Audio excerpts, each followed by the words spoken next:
تھا اللہ کی اطاعت کلی اور محبت شدید مل کر کیا چیز بنے گی؟ عبادت۔ رسول کی اطاعت کلی اور شدید محبت مل کر کیا بنے گی؟ اتباع۔ اور اتباع کا درجہ کیا ہے؟ قل ان کنتم تحبون اللہ فاتبعونی یحببکم اللہ۔ اے نبی ان سے کہہ دیجئے اگر تم اللہ سے محبت کرتے ہو تو میرا اتباع کرو، میری پیروی کرو، میرے نقش قدم پر چلو۔ اب آپ سوچئے اگر ہم کاروبار کر رہے ہیں، فرض کیجئے کوئی شخص 100% دیانتداری سے کام کر رہا ہے، کوئی شخص سود کے اندر براہ راست ملوث نہیں ہے، نماز پڑھتا ہے، روزہ رکھتا ہے،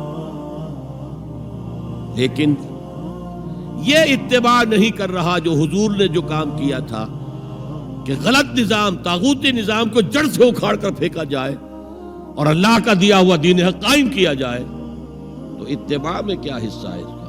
کوئی نہیں۔ ایک سوال آپ سے کرتا ہوں، حضور نے وحی کے آغاز کے بعد کوئی کاروبار کیا؟ جی،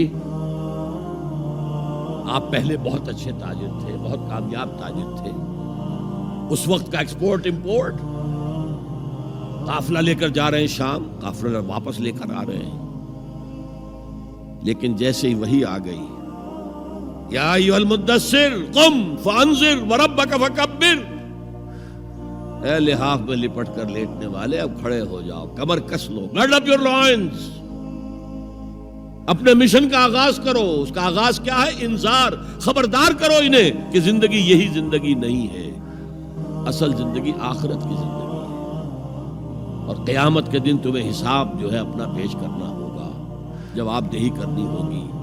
You will have to face the grand accountability of the day of judgment۔ یہ انذار سے بات شروع کرو، وَرَبَّكَ فَكَبِّرْ، اور جو ہدف ہے، مقصود کیا؟ اللہ کو بڑا کرو، یعنی اس کی بڑائی نافذ کرو۔ پارلیمنٹ میں بھی اس کا حرف آخری ہو، لِتَكُونَ كَلِمَةُ اللَّهِ هِيَ الْعُلْيَا، تاکہ اللہ کا کلمہ سب سے اونچا ہو جائے۔ یہ نہیں کہ صاحب ہمارے تو 60% لوگوں نے یہ رائے دے دی، بس اب ہم نہیں جانتے کہ قرآن میں کیا ہے یا کسی اور آسمانی ہدایت میں کیا ہے، تورات میں کیا ہے، انجیل میں کیا، ہم نہیں جانتے۔ اگر ہم اس کے خلاف جد و جہد نہیں کرتے تو اتباع میں کوئی حصہ نہیں ہے۔ جو اطاعت تھوڑی بہت ہم کر رہے ہیں وہ بھی جزوی ہے، کلی نہیں ہے۔ اسی لیے دنیا کی رسوائی وہ تو ہمارے ماتھے پر لکھی ہوئی ہے، ضربت علیہم الذلۃ والمسکنۃ وباؤوا بغضب من اللہ۔ آج ہمارا حال یہ ہے۔ تو اتباع رسول، محبت رسول کا تقاضا، وہی جد و جہد کرو، وہی جد و جہد کرو۔ اسی کا نام جہاد فی سبیل اللہ ہے۔ بدقسمتی سے خود ہم نے غلط انٹرپریٹیشن جہاد کی ہے، جس کی وجہ سے دشمنوں کو موقع ملا۔ جہاد کے معنی جنگ، حالانکہ جہاد کے معنی تو جنگ نہیں ہے، جہاد جد و جہد کا نام ہے، کوشش۔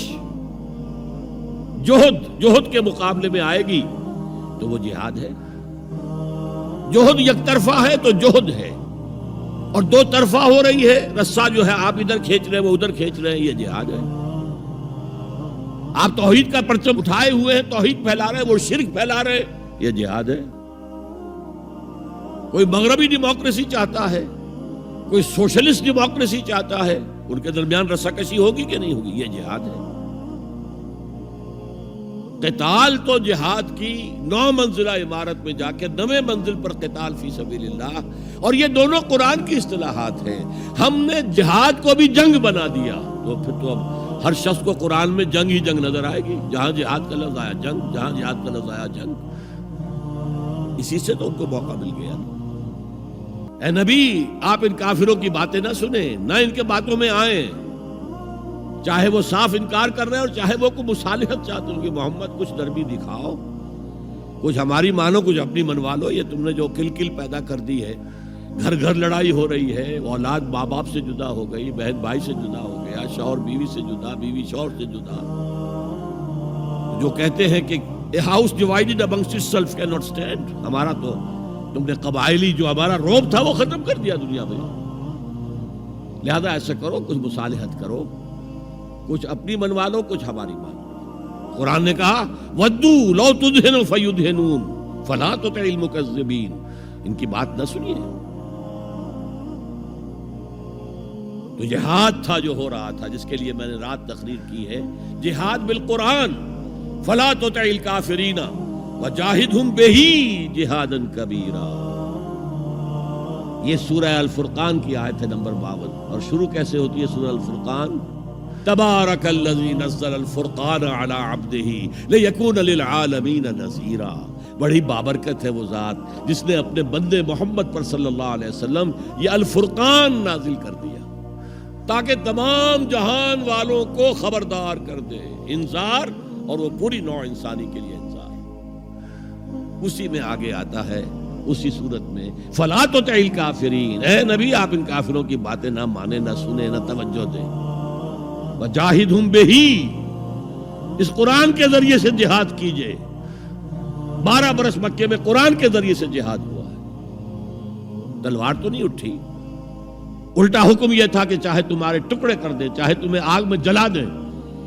You don't have to raise hands even in self defense. کفو ایدیکم، اپنے ہاتھ بندھے رکھو، روکے رکھو، کوئی جوابی کارروائی نہیں. 12 برس. This was the order of the day. یہ جہاد بالقرآن. اس جہاد بالقرآن کے ذریعے سے لوگوں کو کھینچا گیا، پھر بیعت لے کر ان سے ان کو منظم جماعت بنایا گیا، پھر ان کا تزکیہ کیا گیا. تزکیہ کس بات کا؟ دل میں کوئی ولولہ، کوئی امنگ، کوئی حوصلہ، کوئی طلب، کوئی مقصود نہ رہ جائے سوائے اللہ کی رضا کے حصول کے اور آخرت کی فلاح کے حصول کے. جب تک پاک نہیں ہو جائے گا دل، جب تک دل سے ساری امنگیں، ساری ایمبیشن نہیں نکل جائیں گی سوائے اللہ کو راضی کرنا اور آخرت کی فلاح طلب کرنا، یہ ہے تزکیہ. یتلو علیہم آیاتہ ویزکیہم ویعلمہم الکتاب والحکمہ. اگر اس نقش قدم پر آپ نہیں چل رہے تو حضور کے ساتھ محبت کا دعویٰ باطل ہے.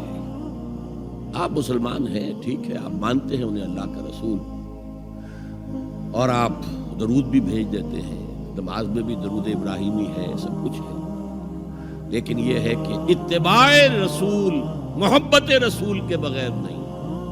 اور محبت رسول سے جو اتباع رسول وجود میں آتا ہے وہ ہے من انصاری اللہ.